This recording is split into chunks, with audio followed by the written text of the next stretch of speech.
अल्हम्दुलिल्लाहि वस्सलातु वस्सलामु अला रसूलिल्लाह अम्मा बाद। कफ़न के मसाइल आज हम देखेंगे कि औरत के लिए कफ़न का कितना कपड़ा होना चाहिए, कितने कपड़े होने चाहिए औरत का जो कफ़न है। देखें, जैसे मर्दों के लिए 3 कपड़े हैं वैसे ही औरतों के लिए भी 3 कपड़े ही हैं। 5 कपड़े वाली खैर रवायत ज़ईफ़ है, कमज़ोर है।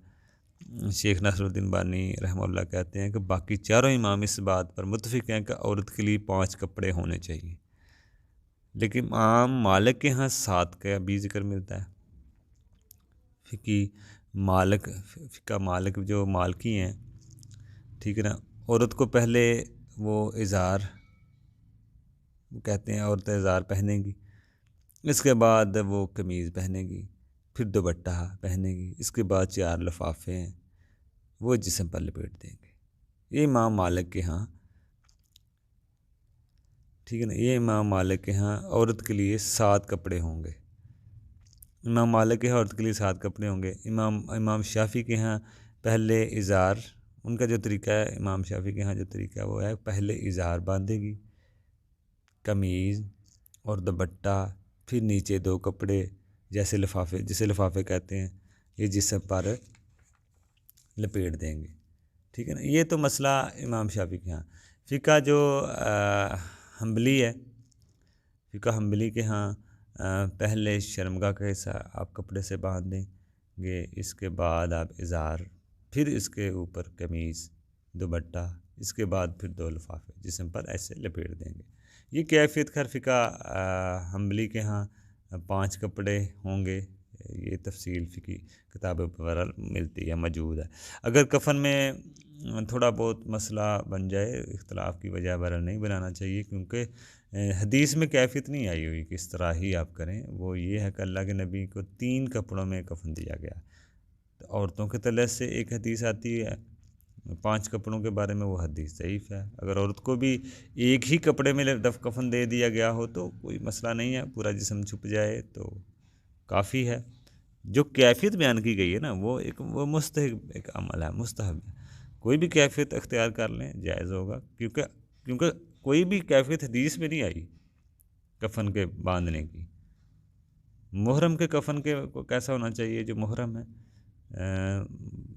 जो है ना, उसके बारे में क्या राय हैं फ़िकी मालिकी और फ़िकी अहनाफ़ के यहाँ मुहर्रम और गैर मुहर्रम में कफ़न में कोई फ़र्क नहीं है।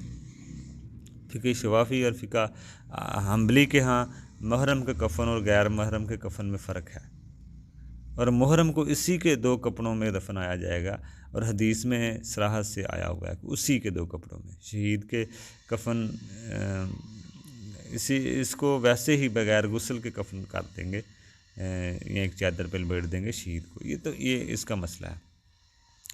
बाकी ये भी बात आ गई है कि फ़िका मालिकी, फ़िका हनाफ़ के यहाँ मुहर्रम और गैर मुहर्रम के कफ़न में कोई फ़र्क नहीं है, वो नहीं फ़र्क समझते। लेकिन इमाम शाफ़ी, इमाम अहमद बिन हम्बल, वो मुहर्रम के कफ़न और गैर मुहर्रम के कफ़न में फ़र्क समझते हैं कि यानी कि मुहर्रम को इसी 2 कपड़ों में दफना दिया जाएगा, शहीद को भी वैसे ही बगैर गुस्ल दिए हुए। बाकी कफ़न पर खुशबू लगाना ये जायज़ है। दूसरा मसला, फ्यूल वगैरह रखना, ये कफ़न पर कुछ लिखना ये जायज़ नहीं है, क्योंकि इससे मैयत को कुछ फ़ायदा नहीं होता, बल्कि ये एक बिदअत हो सकती है। ना ही कुछ आयतें वगैरह इस पर लिखनी चाहिए, ठीक है ना। ये जो तरीके हैं, तो बाकी ये सारे जो बातें हैं कि औरत का कफ़न किस तरह होना चाहिए, मर्द का कफ़न किस तरह होना चाहिए। मर्द के लिए भी 3 कपड़े हैं, एक भी हो सकता है, 2 को भी रवायतें मिलती हैं, 3 भी हो सकता है, अल्लाह के नबी को 3 में दी हैं। अब मर्द की कैफियत क्या है गुस्ल देने में, कफ़न देने में, हर फ़िका के अलग अलग तरीके हैं, लेकिन कोई इख्तलाफ नहीं से बनाना चाहिए। इसी तरह ही औरत का मसला है, ठीक है ना, इसी तरह औरत के कफ़न का मसला है। औरत के कफ़न भी 3 ही होने चाहिए, बेहतर यही है। 5 वाली रवायत ज़ईफ़ है।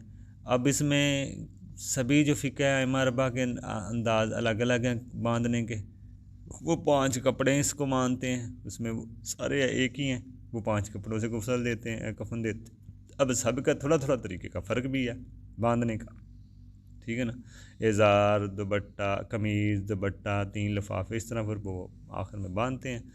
हर किसी का अपना अपना अंदाज़ है, लेकिन इसकी कोई हदीसों में कोई ख़ास नहीं है मतलब को वजाहत के बंदा इसी तरह ही करे, ये जैसे भी किसी को मतलब बेहतर वो समझते हैं, और इख्तलाफ इसको बिल्कुल नहीं बनाना चाहिए। इसी तरह ये मसाइल आगे हम इंशाल्लाह देखेंगे कुछ कि जनाजे को जो उठाने का तरीका है वो क्या है, वो भी इंशाल्लाह हम आगे वजाहत से देखेंगे कि उसका सुन्नत तरीका क्या है जनाजे को उठाने का।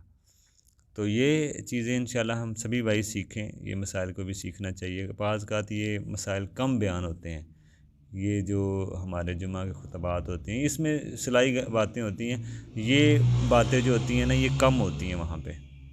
तो इसलिए इस तरह के ही ये जो कोर्स की शक्ल चल रही है, ये इस तरह ही इसका पता चलता है बातों का। बहुत लोग इसमें ऐसी चीज़ें कर रहे होते हैं जो खिलाफ शरई होती हैं, खुराफात होती हैं, जो साबित नहीं होती। हम सीखते नहीं हैं, बस लोगों को देख के चल रहे होते हैं। जब हम इन मसाइल को सीखेंगे फिर ही हम इनको सुन्नत बनाएंगे, और हम इनको इख्तलाफ की वजह नहीं बनाएंगे। बाज़ लोगों में बाज़ चीज़ों में इख्तलाफ की वजह नहीं होती, बाज़ लोग बना देते हैं, समझते हैं ऐसे नहीं करना चाहिए, ऐसा करना चाहिए, हालांकि उसमें कोई ज़रूरत नहीं है इख्तलाफ, कोई हदीसों में वजाहत नहीं है। जैसे आपकी आसानी होती है वो हर कोई अपनी अपनी आसानी से कर रहा होता है। बाज़ चीज़ें सुन्नत भी होती हैं जो हमें पता नहीं होता, हम छोड़ रहे होते हैं। बाज़ तरीक़ों का सुन्नत तरीका भी होता है बाज़ कामों का। तो ये बहरहाल सीखने चाहिए मसाइल हर किसी को। जब हम ये सीखेंगे फिर ही हम इनको सुन्नत के मुताबिक अदा कर सकेंगे। अगर हम तरीके नहीं सीखेंगे फिर जैसे लोग कर रहे हैं वो सही भी हो सकते हैं, गलत भी हो सकते हैं, देख के तो फिर ऐसे ही होता है ना। तो ये इसमें बात है। अस्सलाम वालेकुम।